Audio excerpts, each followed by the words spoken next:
సీమరాజా తెలుసన్నా? తెలుసన్నా. నేను ఇక్కడికి వచ్చి ఏం కట్టలేదు, మెడికల్ కాలేజ్ అసలు లేదు అని చెప్తున్నారండి. ఏనా ఇదంతా చూస్తున్నాం కదా, మన ఇక్కడ ఎంత కట్టారు, ఎంత నిర్మాణం జరుగుతుంది.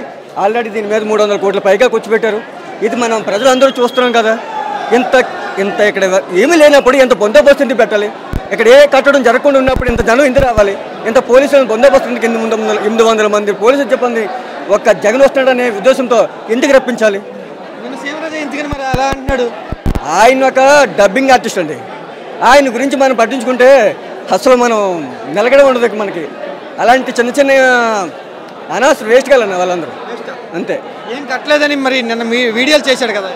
ఇదిగో చూడండి, చూపిస్తారు మా జగన్ వచ్చి జీవో ఎక్కడైనా అడిగారు మన స్పీకర్ చూపిస్తారు. ఈరోజు జగన్ వస్తున్నాడు కదా, ఆ స్పీకర్ జీవో చూపిస్తాడు. ఇది కట్టిందంతా ఏటో చూస్తాడు కదా. ఆయన కళ్ళు కనపడుతుంది జీవో ఉందో లేదనేది.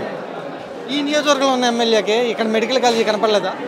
అదేనండి, ఈ నర్సీపట్నం నియోజకవర్గం ఉన్నటువంటి మన శాసనసభ స్పీకర్ గారికి జీవో లేదంటే ఇక్కడ మెడికల్ కాలేజ్ లేదంట.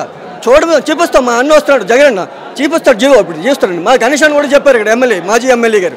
ఆయన కూడా ఇక్కడ ఇంత వర్క్ జరిగినా సరే ఏమీ లేదని అబద్ధాలు మాట్లాడుతున్న ఇటు కూటమి ప్రభుత్వం చూస్తారు, కళ్ళు తెరిపిస్తుంది. మరి వస్తాడా ఆయన స్పీకర్ గారు? ఆయన కూడా వస్తాడండి. ఆయన ఎక్కడ పారిపోంటాడు మా అన్న వస్తాడు అనే ఉద్దేశంతో. ఆయన స్పీకర్ గారు ఇక్కడ ఉన్నారా? లేరు. ఆయన అక్కడ విదేశాల్లో ఉన్నారు. ఆయన వస్తాడు ఇక్కడ. ఆయనకి ఎప్పుడు తడిసిపోతుంది మా అన్న ఇక్కడ వస్తాడు జగన్ వస్తాడని. అంతా మరి ఎందుకని మరి అలా అన్నాడు ఆయన జనం ముందే? అసలు మెడికల్ కాలేజీ లేదు, జీవో లేదని. జీవో లేకుండా ఇంత నిర్మాణం చేస్తారండి ఎవరైనా? ఇంత ఎక్విప్మెంట్ ఎవరైనా పెడతారా? వాళ్ళు సౌలభ్యం చూస్తారు, వాళ్ళ ప్రైవేట్ పరంగా చేసుకొని వాళ్ళ బినామీలకు ఇచ్చుకోవడం కోసం ఏదో ఇక్కడ జీవో లేకపోతే ఇక్కడ ఏ కట్టడం ఉండదు కదా, ఇది దెబ్బతామనే ఉద్దేశంతో తప్ప ఏం కాదండి. మరి కాలేజీ ఉండడం వల్ల, రావడం వల్ల, కట్టడం వల్ల మీకేంటి ఉపయోగం? సుమారుగా ఇక్కడ 2-3 జిల్లాలకి ప్రజలు ఉన్నట్టు విద్యార్థులకి లబ్ధి చేకూరుతుందనే ఉద్దేశంతో మేము ఆలోచిస్తున్నామండి. ఎందువల్లంటే పేద విద్యార్థులు ఏజెన్సీ ముఖదారమైనటువంటి నర్సీపట్నంలో అటు ఏజెన్సీకి, ఇటు విశాఖపట్నానికి, ఇటు అనకాపల్లి జిల్లాకి మొత్తాన్ని కలిసి మంచి పాయింట్ ఎంచుకొని ఇక్కడ మెడికల్ కాలేజ్ చేస్తామని మన కృషితో మన ఎమ్మెల్యే గారు గణేష్, మాజీ ఎమ్మెల్యే గణేష్ గారు ఎంతో కృషితో తీసుకురావడం జరిగింది. ఇది అలాంటిది ఈ కాలేజ్ నిర్మిస్తే ఎక్కడ గణేష్ గారికి మంచి పేరు వస్తుందనే ఉద్దేశంతో ఈ స్పీకర్ అయిన పోతుడు ఇక్కడ జీవో లేదు, ఇక్కడ మెడికల్ కాలేజీ లేదు, అసలు నిర్మాణమే జరగలేదు అనే ఉద్దేశంతో ఆయన ప్రజల్ని మభ్యపెట్టి ఆలోచన చేస్తున్నారు అంతే.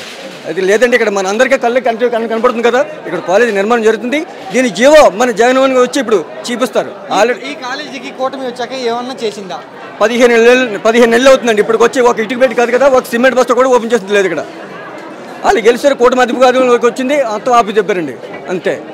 ఇంత మంచి ప్రాజెక్ట్ని పూర్తి చేయాలి ఏ గవర్నమెంట్ అయినా సరే. అలాంటిది ప్రైవేట్ పరంగా అప్పచెప్తే వాళ్ళు ఏం చేస్తారండి? ప్రభుత్వానికి ప్రజలకి చేయవలసిన మంచి పనిని ప్రైవేట్ వ్యక్తులకు వెళ్తే వాళ్ళు డబ్బులు గుంజుకోండి, వాళ్ళ సౌలభ్యం కోసం వాళ్ళు ఏర్పాటు చేసుకుంటారు. తర్వాత ఎంత 23 సంవత్సరాల ఎంతో కాంట్రాక్ట్ అంటారు ప్రైవేట్ పీపీసీకి అప్పచెప్పడం అంటారు. పీపీసీ వల్ల మనకి ప్రయోజనం ఏంటి? పేద ప్రజలకు ఉపయోగం ఏముంది చెప్పండి ఒకసారి.